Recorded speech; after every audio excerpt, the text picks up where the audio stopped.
వి gold trusted gold buyers మీరు తాకట్టు పెట్టిన బంగారాన్ని విడిపించి ఈ రోజు ఉన్న మార్కెట్ ధరకు కొనబడును.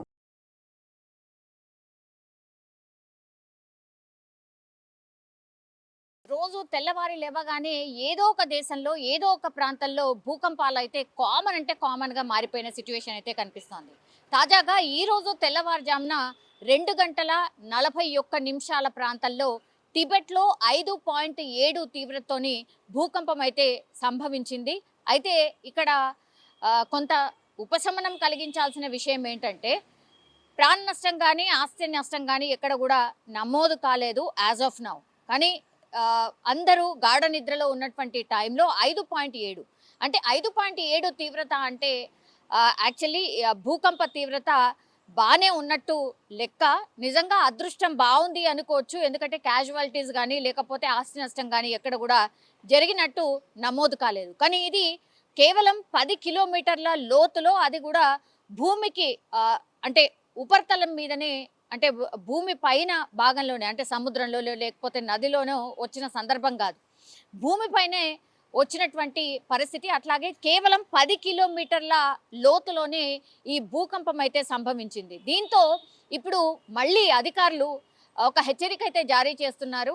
ఇప్పుడు చాలా లోతు చాలా తక్కువగా, అట్లాగే భూమి మీద వచ్చినటువంటి భూకంపం కాబట్టి ఇది ఖచ్చితంగా మళ్ళీ ఇంకోసారి భూకంపం వచ్చే ప్రమాదం ఉంది, అది కూడా ఇంతే తీవ్రతతోని వచ్చే అవకాశం ఉందని హెచ్చరికలు జారీ చేస్తున్నారు టిబెట్కి సంబంధించిన వాసులకి.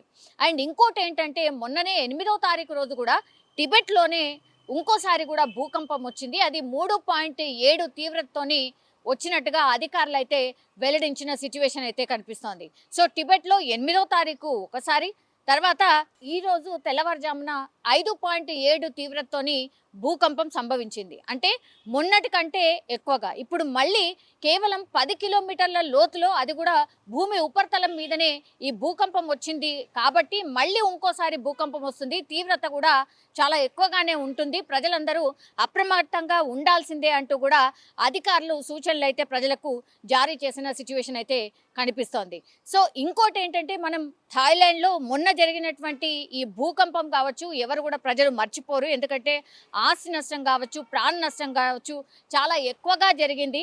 అండ్ అది జరిగిన తర్వాత కూడా ఎన్నోసార్లు వేరే వేరే ప్రదేశాల్లో వేరే వేరే దేశాల్లో భూకంపాలు వస్తూనే ఉన్నాయి. మొన్న మనకు తెలుసు పాకిస్తాన్లో కూడా వచ్చినటువంటి సిచ్యువేషన్ అయితే కనిపిస్తోంది. సో ఎక్కడో చోట ఏదో ఒక దేశంలో భూకంపాలు 2025 స్టార్టింగ్ నుంచి కూడా ఎక్కడో చోట నమోదవుతున్నటువంటి పరిస్థితి. ప్రాణ నష్టం ఆస్తి నష్టం ఎక్కడ జరిగింది ఎక్కువగా అంటే, నేను ఇంతకుముందు చెప్పినట్టుగా థాయిలాండ్లోనే చాలా ఎక్కువగా జరిగింది. 3700 మంది ప్రాణాలు కోల్పోయిన పరిస్థితి. అట్లాగే పేక మేడల్లాగా ఇళ్ళన్నీ కూడా కూలిపోయిన సిచ్యువేషన్. అవి ఎవ్వరు కూడా మర్చిపోరు. ఆ తర్వాత కూడా మళ్ళీ భూకంపం వస్తుంది అనేసి కూడా అధికారులు హెచ్చరికలు జారీ చేసిన సిచ్యువేషన్ అయితే ఉంది. సో ఇవన్నీ గమనిస్తే ఎక్కడో చోట ఏదో ఒక ప్రదేశంలో భూకంపాలు ఎందుకు సంభవిస్తున్నాయి, ఇది అందరి మదిలో మెదులుతున్నటువంటి అతిపెద్ద క్వశ్చన్ అనుకోవచ్చు.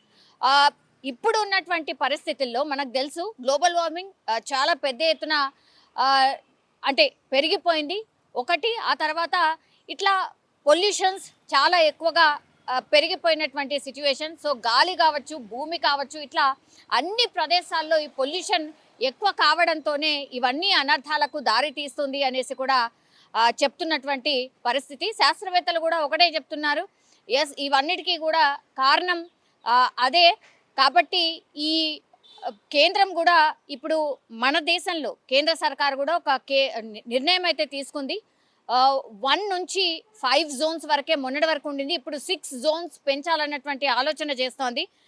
తెలంగాణలో కూడా మొన్న కొన్ని ప్రదేశాల్లో కరీంనగర్, నిజామాబాద్ ఇట్లాంటి ప్రాంతాల్లో కొంతమేర భూకంపం అయితే సంభవించింది. మనం సేఫెస్ట్ జోన్లోనే ఉంటాం ఆల్వేస్, అంటే తెలంగాణ అసలు అన్నిటికీ కూడా సేఫెస్ట్ జోన్. అసలు ఎట్లాంటి భూకంపాలకు కూడా మనకు ముప్పు ఉండదు అనేటువంటిది ఆ జోన్లో మనం ఉన్నాం. అయినా సరే అక్కడక్కడ భూమి కంపించడం 2 సెకండ్లు 3 సెకండ్లే, కానీ ప్రజలు భయంతో బయటకు పరుగులు తీసినటువంటి సిచ్యువేషన్ అయితే కనిపించింది. సో ఇప్పుడు ఒక ఆందోళనకరమైన విషయం ఏంటంటే తెల్లవారు లేచిన తర్వాత ఎక్కడో ఒక భూకంపం సంభవించింది అనే వార్త చాలా అంటే చాలా కామన్ అయిపోయిన పరిస్థితి. టిబెట్ ఇప్పుడు మొన్న 8వ తారీఖు, ఇప్పుడు 12వ తారీఖు, మళ్ళా నెక్స్ట్ కూడా రావచ్చు అనేది కూడా ప్రిడిక్షన్స్ అయితే ఉన్నాయి. మరి చూడాలి ఎంత తీవ్రతతోని వస్తుంది ఏంటి అనేది చూడాలి. కానీ శాస్త్రవేత్తలు కావచ్చు, అధికారులు కావచ్చు ముందే హెచ్చరికలు ఇస్తున్నారు కాబట్టి కొంత పబ్లిక్ కూడా ప్రిపేర్డ్గా ఉండాల్సిన అవసరం అయితే కనిపిస్తోంది. నిజంగా ప్రస్తుతం ఉన్నటువంటి సమాజం దేనికి ప్రయారిటీ ఇస్తుంది? ఆర్థిక సంబంధాల చుట్టూ మాత్రమే తిరుగుతోంది. మళ్ళీ ఎన్నికలంగానే చాలా విరక్తి కలుగుతాను. మంచి అనిపిస్తుంది కదా, లేడీస్ కూడా ఛాలెంజింగ్ జాబ్స్ చేసినప్పుడు చాలా బాగుంటది. ట్రాఫిక్ అసిస్టెంట్స్ గా నియమించిన ట్రాన్స్జెండర్స్ అందరితో సాల్యూట్ చేయించుకుంటున్నారు. ఫుడ్ డెలివరీ ఇవ్వటానికి వెళ్ళినటువంటి డెలివరీ బాయ్ అనిల్ పై కళ్ళ ముందు